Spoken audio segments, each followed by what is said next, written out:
सुबह से भैया हम घूमने जात हैं और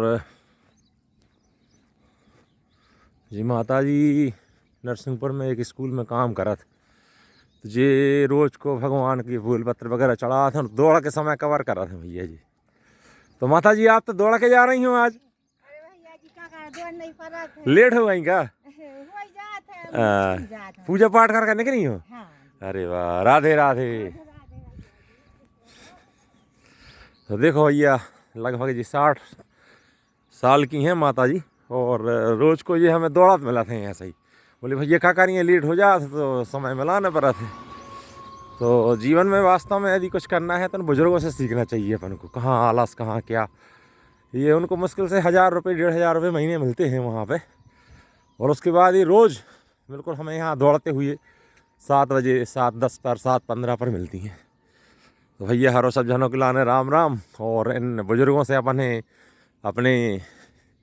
लिए शिक्षा लेना चाहिए। जो नई पीढ़ी है ज़रा ज़रा सी बातों में थक जाते हैं और अपने आप को हताश महसूस करने लगते हैं। तो उनके लिए ये बहुत बड़ा इन माता जी का कि अपन को जीवन में कर्म करना चाहिए, फल की आशा ना करके सच्चाई से कर्म करें अपन।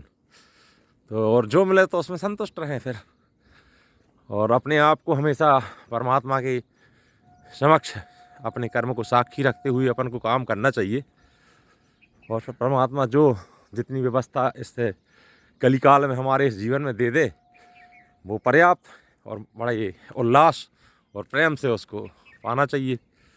जैसे कि मैं भी भैया 8 साल 7 साल पीएससी की तैयारी में लगो रहो और नहीं हुआ। हमारे साथ के लगभग 15 लड़के IAS IPS हैं। तो हमें कोई दुराव नहीं है मन में और प्रसन्नता से जी रहे हैं। और जब हम बात कर रहे थे तो हम उनसे कई गुना बेहतर जी रहे हैं। हम अपने धर्म से काम कर रहे हैं, अपना नियम से काम कर रहे हैं, सत्कर्म से लगे। तो भगवान जो भी चुनता है आपके लिए वो अच्छा चुनता है। लेकिन संघर्ष के दौर में अपन को सच्चाई से संघर्ष करना चाहिए, बजाय डिप्रेशन के, बजाय दुनिया भर की बातें सोच के कि हमारा इतना समय निकल गया, हम ऐसा कर लेते। यदि ये आपका समय निकल गया और आप ऐसा कर लेते तो उसी समय आपको कर लेना था। लेकिन भगवान की कुछ व्यवस्थाएं होती हैं जो हमारे अनंत जन्मों से प्रारब्धानुसार यदि उनको बदलना है अपन को तो सच्चाई से कर्म करना पड़ेगा, उससे ही बदला जा सकता है। और कोई ऐसा माध्यम नहीं है, कोई जादू की पुड़िया नहीं है जो रातों रात आपको बहुत बड़ी ऊंचाइयों पर पहुंचा दे। हर सफल व्यक्ति का संघर्ष आप देखेंगे तो उसके पीछे उसका बहुत बड़ा लंबा संघर्ष होता है। और जब वो पर्दे के सामने आता है तो आपको लगता है कि वो सफल हो गया, लेकिन पर्दे के पीछे उसका 10 साल का संघर्ष, भूखे रहना, पैसे ना होते हुए संघर्ष करना, कोचिंगें पढ़ाना, किसी दुकान पर काम करना और अक्षय अपने लक्ष्य को लेकर के उसको आगे चलते रहना।